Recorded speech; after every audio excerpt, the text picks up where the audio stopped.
peuple congolais. La République démocratique du Congo traverse la plus terrible crise de son histoire. Son peuple, ses frontières, son indépendance et jusqu'à son âme sont menacés de destruction par les forces étrangères qui l'occupent. Pour des intérêts égoïstes, dans un jeu d'accords politiques infini dont le peuple congolais est toujours perdant. La classe politique dirigeante et la haute hiérarchie militaire se sont soumises aux occupants.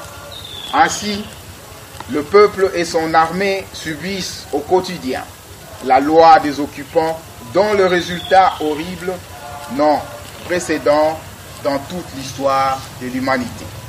Cependant, d'innombrables preuves montrent que le peuple et ses militaires n'acceptent pas l'horrible servitude. De milliers de Congolais à l'intérieur et à l'extérieur du pays ont décidé de continuer la lutte jusqu'à la libération totale du pays. De millions d'autres attendent pour le faire que de trouver le chef digne de son nom.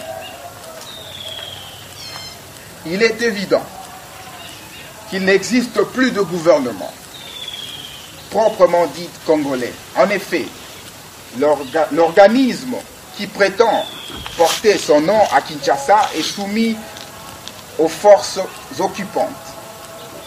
Dans son état de servitude, ces organismes ne peuvent être en effet qu'un instrument utilisé par les ennemis de la République démocratique du Congo contre son peuple pour ses intérêts.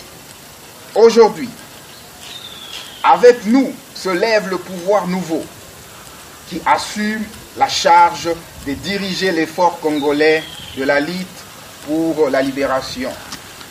Comme militaire, sur la foi de mon serment et de la confiance de compagnons de la première heure, les événements m'imposent de devoir sacré, je m'y faillirai pas.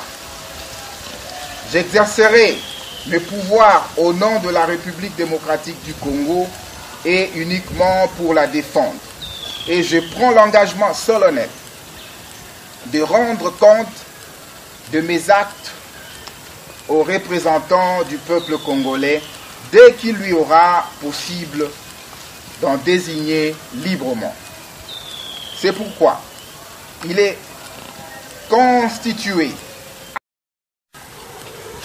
Message au Nazako Pesango directement na ba militaire. Nazako s'adresser directement na général chef MG, général Etumba. Et si ka peuple a commis lelo, ce qui peuple a commis lelo na sika oyo, les alliés étaient pour biso mapinga to sungi peuple te. Mandat ya Kabila ezako aussi la lobby lundi le 19. Dengue constitution et lobby na article 64. Biso mapinga na mapinga na ngai nyoso tozali na bango, tozali décider po ete moto wana akende. Soki bino ba ebozali na ye boni koyoka te, biso na mapinga na ngai tokolanda bino ti esika bozali po ete tolongola moto wana na ebonga. Peuple anyokwami mingi. Peuple amoni pasi mingi, peuple ya Beni bamoni pasi. Peuple bisika banso bazali baza komona pasi bazali koboma bato na Beni na Bunia bisika biso.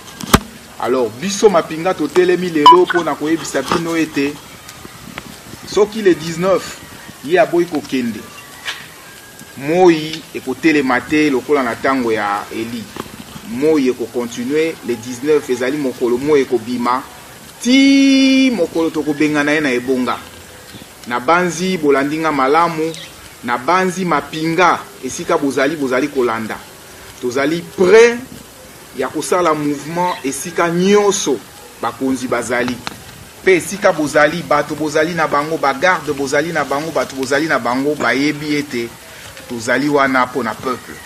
Lokola bino bolingi ko soutenir individu ou azali konyokola peuple pe azali mopaya.